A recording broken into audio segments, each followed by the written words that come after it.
A limited edition pizza so delicious, they had to extend the offering for additional 2 more months. One of Chicago's iconic pizzerias partnered with a relatively new Asian market to create a limited edition pizza for AAIP Month. And y'all, I gave it a shot and it was delicious. So naturally, I had to make it.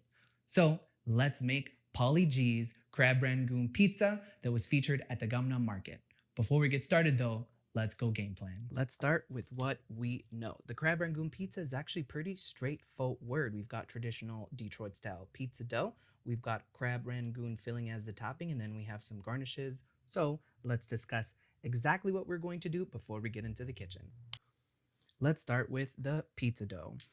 I'm not doing a traditional Detroit style pizza. I'm doing this focaccia recipe because this is what came to my mind when I thought about recreating this. I'm going to need to double it because it is a pretty small batch, and I'm going to link this below. That way, if you want to make this, you totally can. Now, let's talk about the toppings. I've gathered a list of ingredients based off of a few recipes that I checked out online. This is what I landed on, and I'm going to use a full block of cream cheese because I don't want anything left over. So however much of this I put is going to be in relationship to that, and we'll figure that out when we get into the kitchen. And I'm going to be using some of this filling in order to make the garnish. Everything else is pretty straightforward. So let's get into the kitchen and make it happen. I've already pre-made the dough so that we didn't have to suffer through that part, but I can explain what I did. I mixed flour, salt, yeast, oil, water, mixed that together till it became a nice homogeneous mixture, let it rest for 15 minutes, did a few more moments of kneading, let it rest for 15 minutes, did some stretch and folds, and then I just let it rest for about an hour and a half, and now we're here. So what we're going to do is we're going to take this dough and we're going to transfer it over to the dish that we're actually going to be preparing it in. So we're just going to take the dough, which is nice and soft now, and we're going to first turn it over this way into the dish. This is, I believe, an 8x8. We're gonna transfer it over to this dish, and then we're gonna flip it over. I've already buttered and oiled this pan. You don't have to be extra like me. I just like to butter it before I oil it because I've made focaccia a few times, and I just found that that bottom release is a little bit better if you do both things. So I'm gonna slowly stretch the dough until it touches the edges. You should end up with something that looks like this. So what we're going to do before we let it rest for another 90 minutes to 2 hours is we're going to dimple it.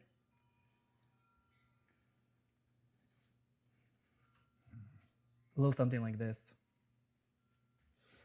And then we'll cover it and... Oh, she's sliding. Oh, ah!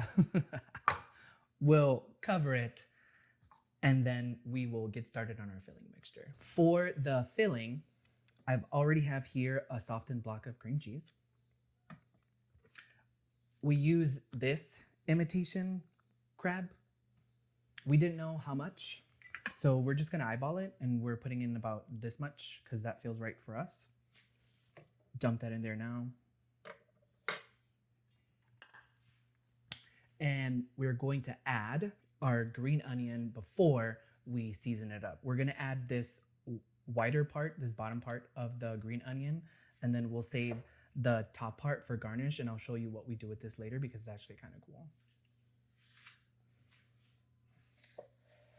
For the garnish, what we're going to do is we're going to take these top darker green parts of the green onion and we're gonna slice them. I'm gonna try my best to do it very, very thin, and you can take a closer look at how my cuts are.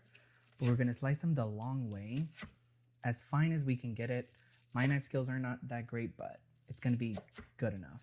Now that they're all julienned to the best of my ability, we're going to just dump it in some cold water, some cold ice water. And as it sits here, it's gonna curl up, and you're gonna see later when we garnish it how beautiful they end up looking. I'm mixing this up. The cream cheese is not as soft as I'd like it to be, so to make it a little bit easier for myself,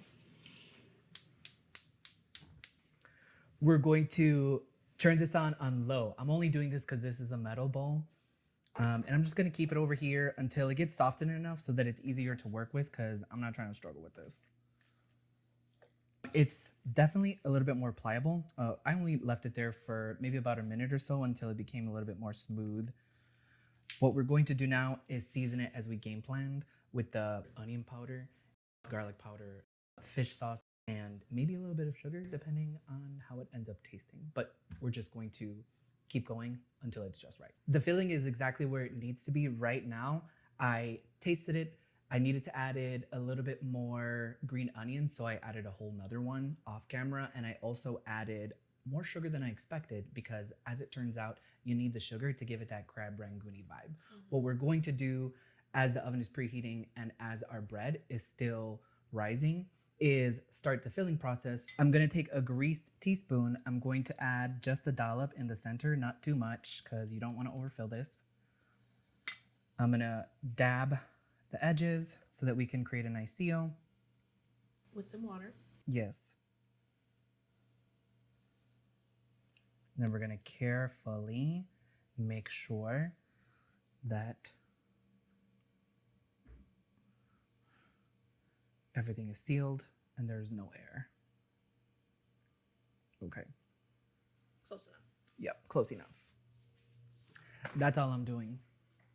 I settled for 2 pretty ones and my first attempt, which is janky as hell. We're going to put that in the fridge so that it doesn't warm up too much. And then when we're ready to fry it, we're just gonna drop it. But in the meantime, we're just gonna wait until the oven is fully preheated and then we'll pop in our bread. Our bread has proofed. Oop, don't wanna slide it again. It's proofed nicely. It could honestly probably go for another 30 minutes, but I'm a little bit impatient. I'm just gonna stick it in the oven right now.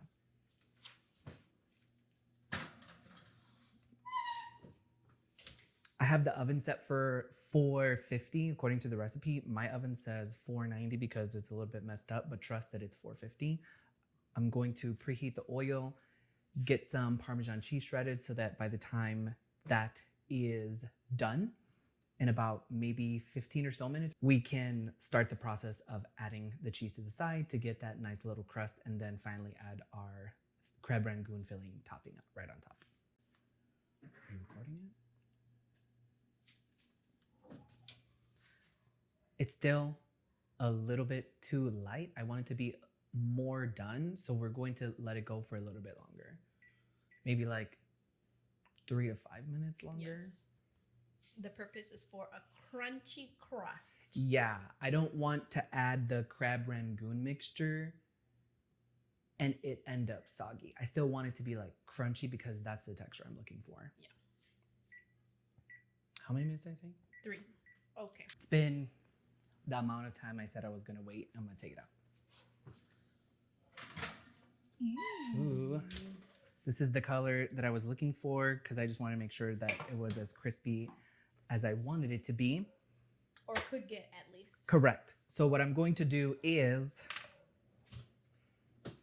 spread some of this Crab Rangoon mixture, and then I've already pre-shredded some cheese, some Parmesan cheese specifically, that I can add to the sides to get that nice crispy cheesy crust.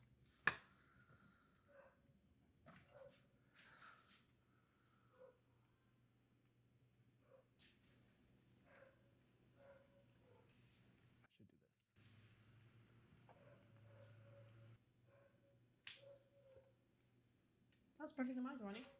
I mean, there's still some in just here. kidding. Should I put more? Nope. Okay.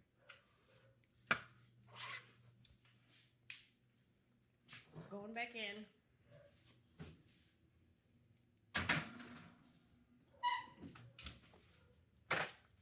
Another 5 to 10 minutes. Yep. We're gonna vibe it out, and in the meantime, we're gonna start frying the Crab Rangoon. So the ugly one is finished. And we're just gonna set them aside because the pizza is almost done. It's looking good.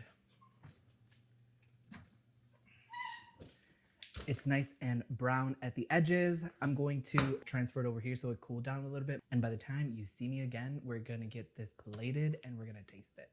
The pizza's finally cooled enough for us to handle, so we're gonna start plating. We're gonna put our pizza down first. We're gonna sauce it up with this sweet chili sauce.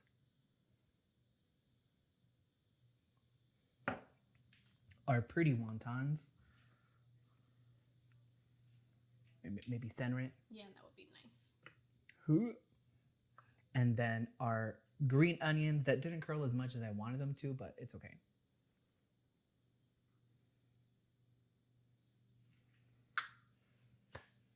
And then we dig in. I cut myself a little piece and now it's time to give it a taste. By little, he means a fourth, guys. Shut up.